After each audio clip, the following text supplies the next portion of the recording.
है। सर अब चलिए अभी ठीक है। है दो चार। Okay, hello everyone. In the previous lecture we have discussed a basic about the ceramic matrix composite, the composites, these things we have discussed, and we find that that the ceramic materials, ceramic composites, so ceramic composites are generally made with the two different ceramics. अलग अलग जो ceramic materials होते हैं उनसे मिलकर के आपके बने होते हैं। अब प्रॉब्लम ये होती है कि जो आपके ये जो सेरामिक मटेरियल होते हैं दे हैव लो टफनेस, उनके अंदर टफनेस बहुत कम होती है, जिस वजह से वो सडनली फेल हो जाते हैं। दे फेल सडनली, ठीक है, विदाउट एनी डिफॉर्मेशन, बिना किसी डिफॉर्मेशन के फेल हो जाते हैं। और जब फेल नहीं होते हैं तो फेल होने से पहले कोई भी इंडिकेशन नहीं देते हैं। नो इंडिकेशन बिफोर फेलियर, ठीक है। आप लोगों ने देखा होगा जो कंक्रीट होती है, ब्रिटल की तरह। हाँ बिल्कुल बिल्कुल, कंक्रीट होती है, वो भी एक तरीके का इसी टाइप का मटेरियल आपका रहता है। अब प्रॉब्लम कहाँ आती है, जब ये सडनली फेल हो जाएंगे तो हमें पता नहीं चलेगा, बचने का मौका ही नहीं मिलेगा। ये तो वो बात हो गई कि धाड़ से आपका चलते चलते अचानक से टायर ब्लास्ट हो गया। आप चल रहे हो, अचानक से टायर जो है ब्लास्ट हो गया, पता ही नहीं चला। आइसेंट्रोपिक प्रोसेस की तरह, है ना, आइसेंट्रोपिक प्रोसेस की तरह बहुत तेजी से हुआ, कब क्या हुआ कुछ पता नहीं चला। तो जब ऐसी चीजें होंगी तो हम क्या करते हैं, हमें कंपोजिट मटेरियल्स की जरूरत पड़ी, सेरामिक कंपोजिट्स की। तो सेरामिक कंपोजिट में सेरामिक मटेरियल होते हैं, जब आप उनको मिलाते हो तो उसका जो मेन मोटो होता है वो आपकी टफनेस को इंक्रीज करना होता है, ठीक है। ओके, अब चलिए देख लेते हैं। तो ये जितने भी मटेरियल्स होते हैं वो आपके कई अलग अलग कैटेगरीज में आते हैं। मैंने आपको बताया था कि द मेन पर्पज ऑफ इसके अंदर ये शायद हम लोग कल डिस्कस कर चुके थे, the reinforcement in the ceramic composite increases the toughness, हो गया। इसके बाद अगर हम डेफिनेशन बात करेंगे सेरामिक मैट्रिक्स कंपोजिट की, so the ceramic matrix composites are the materials in which one or more different ceramic phases are added to another in order to enhance some property that is not being possessed by a monolithic ceramic material। जो आपके single ceramic materials होते हैं जिनसे कि आपका composite बन रहा है, उन कंपोजिट के अंदर जो पर्टिकुलर प्रॉपर्टी नहीं होती, उस प्रॉपर्टी को इनबिल्ट कराने के लिए हम यूज करते हैं। जनरली हमारा जो मोटो होता है वो सेरामिक मैट्रिक्स कंपोजिट बनाने का, वो उसकी टफनेस को इंक्रीज करना होता है, ठीक है। इसके बाद इंपॉर्टेंट पॉइंट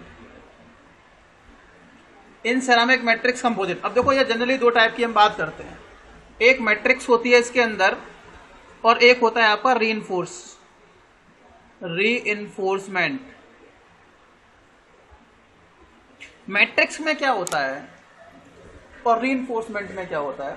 मैट्रिक्स में क्या होता है कि जो भी आपके पर्टिकुलर फाइबर्स या पर्टिकुलर एलिमेंट्स आप ऐड कर रहे हो उनको किसी ना किसी एक पर्टिकुलर मैट्रिक्स में हम लोग अरेंज करते हैं, ठीक है, रोज और कॉलम में अरेंज करते हैं, उसके ओरिएंटेशन पर फोकस करते हैं। We focus on the orientation.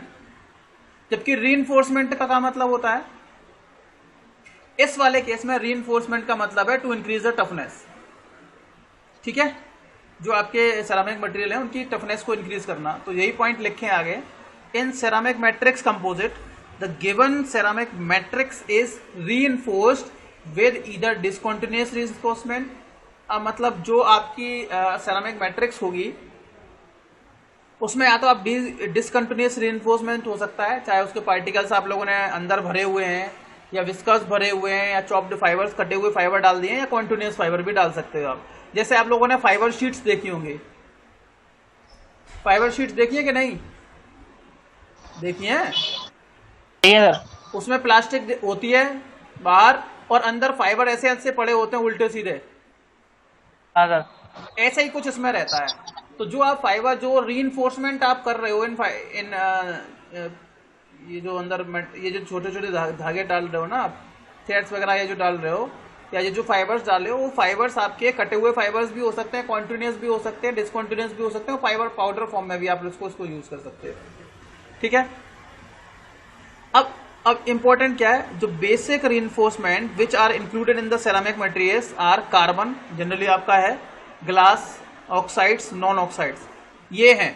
अब यूज क्या है, अब देखो इंपॉर्टेंट पॉइंट यहां से आता है कि मैट्रिक्स का यूज क्या होता है। यहाँ पे अगर हम सेरामिक मैट्रिक्स कंपोजिट की बात करते हैं तो उसमें मैट्रिक्स का मतलब क्या है, तो वही लिखा है, the main function of matrix is to keep the reinforcing phase in desired orientation और लोकेशन। जो भी आप रीइंफोर्स कर रहे हो किसी भी ऑब्जेक्ट को, उसको एक डिजायर्ड ओरिएंटेशन में या एक डिजायर्ड लोकेशन में मेंटेन करने का काम होता है आपका मैट्रिक्स का। और and acts as a load transfer medium, एक लोड ट्रांसफर मीडियम का काम करता है, as well as it protects the reinforcement from the environment. तो जो आपका एनवायरमेंट है उससे आपके रीइंफोर्समेंट को ये बचाता है। जबकि जो हमारा रीइंफोर्समेंट है उसका जो प्राइमरी एम होता है, the primary aim of the reinforcement is to provide the toughness to the otherwise brittle matrix. जो आपकी ब्रिटल मैट्रिक्स है उस ब्रिटल मैट्रिक्स को एक तरीके से क्या प्रोवाइड कर देना, टफनेस प्रोवाइड कर देना। जैसे मैं आपको एक सिंपल एग्जांपल देता हूं, आप लोगों ने आरसीसी देखा होगा, आरसीसी स्ट्रक्चर हम लोग बनाते हैं, है ना, लिंटल डालते हैं, लिंटर डालते हैं कि नहीं, लिंटर डालते हैं तो क्या होता है, हम लोग सरिया डालते हैं, डाल रहे हैं कि नहीं डाल रहे हैं। ये जो सरिया हम लोग डाल रहे हैं वो आपका क्या है, मैट्रिक्स है। ओके। और इसके अंदर जो फिल कर रहे हो वो रीइंफोर्समेंट है। वो क्या किया है, फिल किया, वो आपका रीइंफोर्समेंट है। अब नहीं, एक मिनट रुको,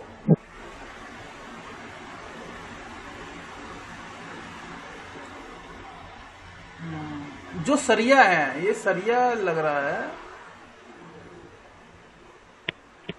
ये आपका टफनेस को इंक्रीज करेगा। इसमें उल्टा बता दिया मैंने। एक minute, primary aim of the reinforcement is to provide toughness to an otherwise brittle material. एक मिनट रुको जरा, जस्ट वेट, बता रहा हूं, सुनो। रीइंफोर्समेंट क्या है, जनरली जैसे मान लिया कि मेरे पास एक पर्टिकुलर ब्लॉक है, ये वाला, ठीक है, ये आपका कोई सॉलिड मैट्रिक्स बना दी मैंने। इस सॉलिड मैट्रिक्स की प्रॉपर्टीज को इंप्रूव करने के लिए मैंने कुछ फाइबर्स वगैरह इसके अंदर डाल दिए हैं। वो फाइबर ऐसे लगा दिए, कुछ ऐसे डाल दिए, कुछ ऐसे डाल दिए।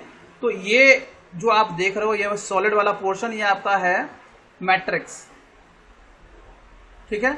और इसको स्ट्रेंथ देने के लिए जो फाइबर्स या जो मटेरियल हम लोगों ने ऐड किया है, ये जो ऐड किए हैं, इसको बोलते हैं हम रीइंफोर्समेंट। ये रीइंफोर्समेंट होता है। तो रीइंफोर्समेंट का काम होता है स्ट्रेंथ देना। जैसे कि मैंने अभी फाइबर शीट का एग्जांपल दिया था, वो फाइबर शीट का एग्जांपल दिया था, उसमें क्या था, हमारे पास एक प्लास्टिक की क्या होती है, शीट होती है, इसमें कुछ फाइबर्स हम लोग ऐसे टेढ़े मेढ़े डाल देते हैं ओरिएंटेशन में। तो ये है आपका रीइंफोर्समेंट और ये है आपका एक तरीके से मैट्रिक्स, ठीक है। This is the basic difference between the two.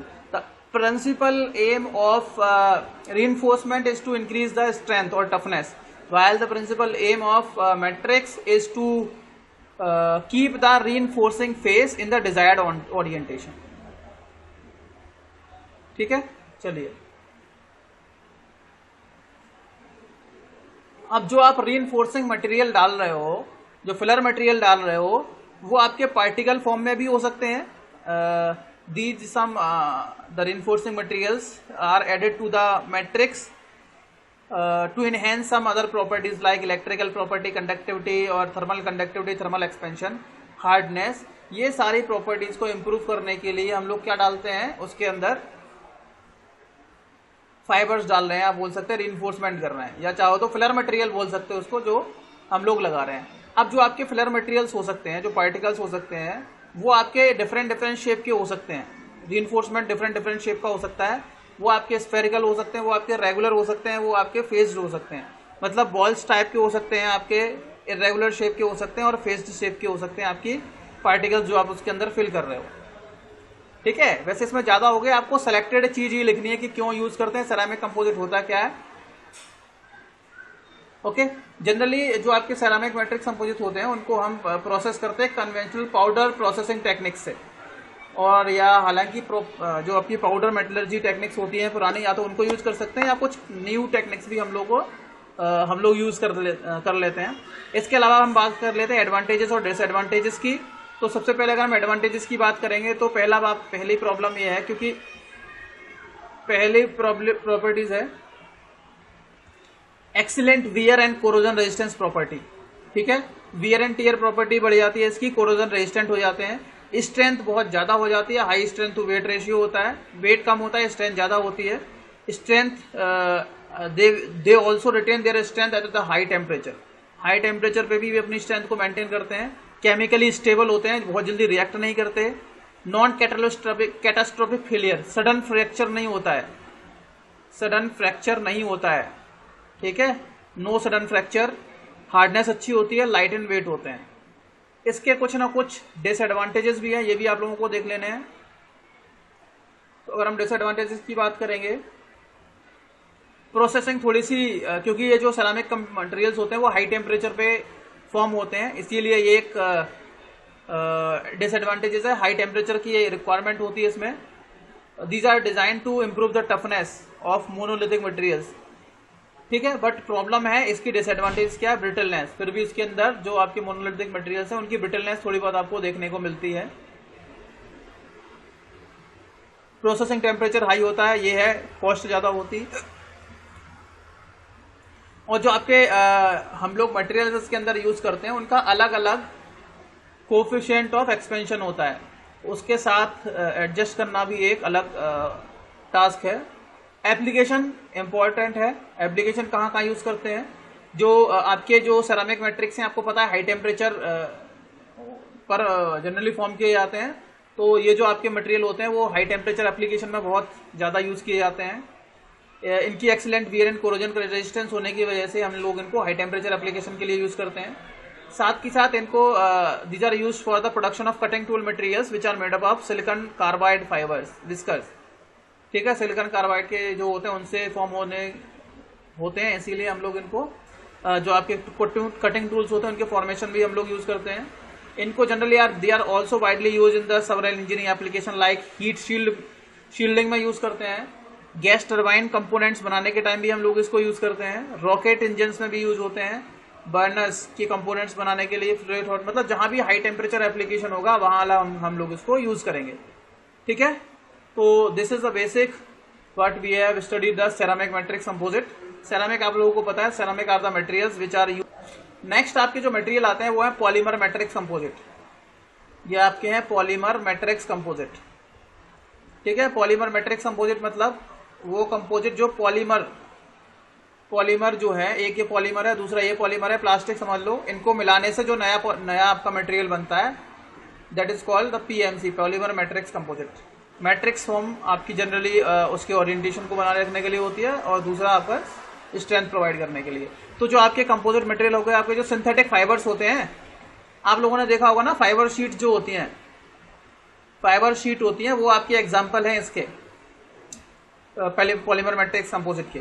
ठीक है, so synthetic fibre based composite generally incorporate synthetic fibres as reinforcement with thermoset और थर्मोप्लास्टिक एज अ मैट्रिक्स। तो जो आपकी फाइबर शीट होती हैं वो आपकी कैसे है, 2000 the example of polymer matrix composite.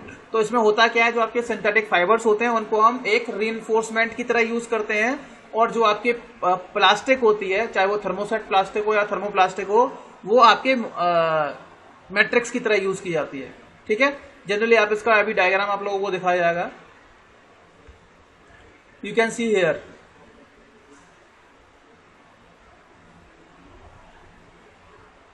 तो ये आपका है पॉलीमर मैट्रिक्स कंपोजिट का पूरा डायग्राम है। तो ये आपके पॉलीमर मैट्रिक्स कंपोजिट होते हैं। तो पॉलीमर मैट्रिक्स कंपोजिट दो टाइप के, दो चीजें हैं इसके अंदर, पहला मैट्रिक्स और दूसरा होता है आपका रीइंफोर्समेंट। ठीक है, मैट्रिक्स जो आपकी हो सकती है उसके अंदर, मैट्रिक्स समझते हो, जो ब्लॉक होगा आपका जनरली हम जो यूज कर रहे हैं, इसके अंदर कौन सा मटेरियल ऐड कर रहे हैं ओरिएंटेशन के लिए, वो आपके रीइंफोर्समेंट होते हैं। तो जो मैट्रिक्स आपकी बन सकती है वो थर्मोसेट प्लास्टिक की बन सकती है, थर्मोप्लास्टिक की बन सकती है। थर्मोसेट प्लास्टिक वो प्लास्टिक होती है जिनको आप एक बार हीट किया जा सकता है, और उसके बाद जब वो एक बार सेट हो गई तो आप इसको बार बार रीहीट करके बार बार यूज नहीं कर सकते, एक बार ही यूज कर सकते हो। और जो आपका थर्मोप्लास्टिक होता है उसको आप कई बार रीहीट कर सकते हो, कई बार आप उसको यूटिलाइज कर सकते हो, कई बार अलग अलग शेप में उसको ढाल सकते हो, कास्ट कर सकते हो। तो थर्मोसेट में आपके फिनोलिक रेजेंस आते हैं, इपॉक्सी आता है, पॉलिस्टर आता है, पॉलीएमाइड आता है, पॉलीयूरेथेन आता है। These are the thermoset materials. और थर्मोप्लास्टिक में आपकी नाइलॉन आता है, सेलुलोज एसीटेट हो गया, पॉलिस्टरीन हो गया, पॉलीप्रोपिलीन, पॉलीथाइलिन, कार्बोनेट हो गया, पीवीसी हो गया, पॉलिस्टर कीटोलिन। तो these are some materials. Acrylonitrile butane, ये एक नाम याद रख लेना आपको क्या है, एक्राइलोनाइट्राइड ब्यूटाडीन स्टेरिन, एबीएस। ठीक है। रीइंफोर्समेंट किस किस का हो सकता है, कार्बन का, ग्लास का, एरामिड का, केवलार का। तो these are the reinforcement material और these are the matrix material. ठीक है। जनरली जो आपके नॉन बायोडिग्रेडेबल पॉलीमर कंपोजिट होते हैं, पॉलीमर मैट्रिक्स कंपोजिट, ये जो है वो नॉन बायोडिग्रेडेबल है। तो this is the matrix and reinforcement for the polymer matrix composite. तो मैट्रिक्स जो बनती है वो जनरली थर्मोसेट की और थर्मोप्लास्टिक की हो सकती है, और रीइंफोर्समेंट में आपके कार्बन, ग्लास और एरामिड एंड केवलार, ये सारे मटेरियल्स हो सकते हैं। बाकी इनसे रिलेटेड जो चीजें हैं पॉलीमर मैट्रिक्स कंपोजिट से रिलेटेड, वो हम लोग नेक्स्ट क्लास में डिस्कस करेंगे। Thank you.